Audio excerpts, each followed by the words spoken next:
Pemirsa, terima kasih masih bersama kami. Berita selanjutnya Mahabharata.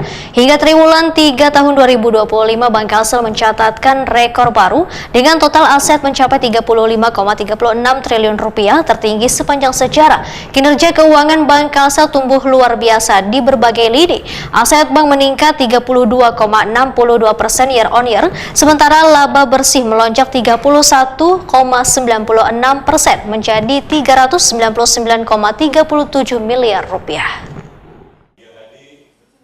Hingga triwulan 3 tahun 2025, Bank Kalsel mencatatkan rekor baru dengan total aset mencapai 35,36 triliun rupiah, tertinggi sepanjang sejarah. Kinerja keuangan Bank Kalsel tumbuh luar biasa di berbagai lini. Aset meningkat 32,62% years on years, sementara laba bersih melonjak 31,96% menjadi 399,37 miliar rupiah.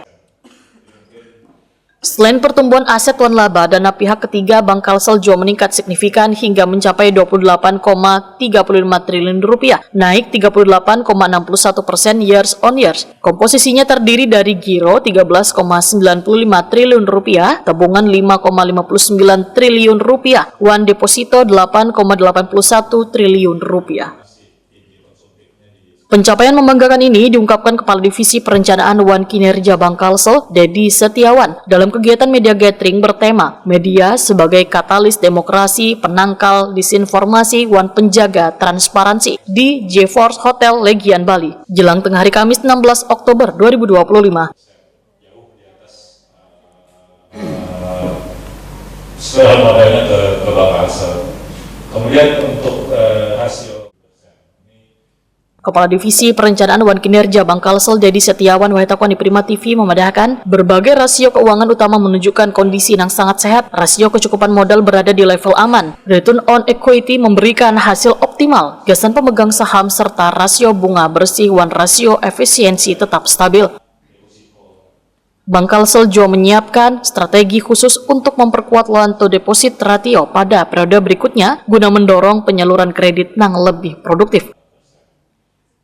Untuk memperluas layanan ke masyarakat, Bank Kalsel, ujar Dedi Setiawan, membuka 4 kantor cabang pembantu syariah baru di Tanjung, Rantau, Kota Baruan, Marabahan. Bank Kalsel juga memperkenalkan Smart Branch System di beberapa cabang, serta mengganti 161 unit ATM menjadi Cash Recycle Machine agar transaksi nasabah lebih efisien, serta memperluas kehadiran Bank Kalsel di mal pelayanan publik di berbagai kabupaten kota untuk mendekatkan layanan kepada masyarakat.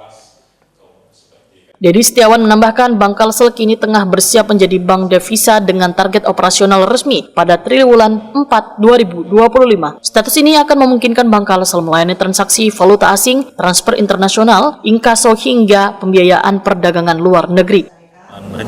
Bank Syariah kami rencananya mau mengadakan atau melakukan pemisahan unit usaha syariah kami menjadi Bank Umum Syariah. Rencananya ini mungkin akan kami rencanakan beberapa tahun ke depan. Untuk itu kami melakukan persiapan terhadap baik itu kesiapan sumber daya manusianya, kesiapan IT-nya maupun kesiapan kelembagaannya.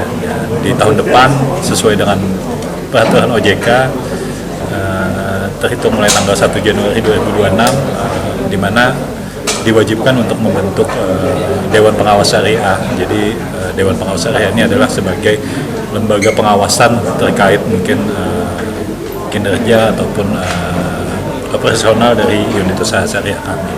Mungkin itu yang bisa. Oke Pak, kalau dengan aset tadi Pak, aset Bank Kalsel mungkin seperti apa penjelasannya? Aset kami di triwulan 3 di 2025 ini sudah mencapai 35 triliun. Ini tumbuh cukup besar di atas rata-rata pertumbuhan aset secara nasional, di mana kalau secara rata-rata aset nasional itu masih di bawah 1 digit, sedangkan kami sudah mencapai 2 digit pertumbuhannya di angka hampir 33%. Ini merupakan pertumbuhan yang cukup besar di tahun ini. Mudah-mudahan ini kinerja kami ini bisa kami jaga baik di sisa 3 bulan ke depan maupun di tahun-tahun mendatang. Dedi Setiawan menyatakan dalam mendukung inklusi keuangan, Bank Kalsel juga mengembangkan program agen digital inklusi keuangan melalui layanan Laku Pandai. Hingga September 2025 telah terdapat 592 agen digital inklusi keuangan yang tersebar hingga daerah terpencil nang kaya Pulau 9 Kota Baru.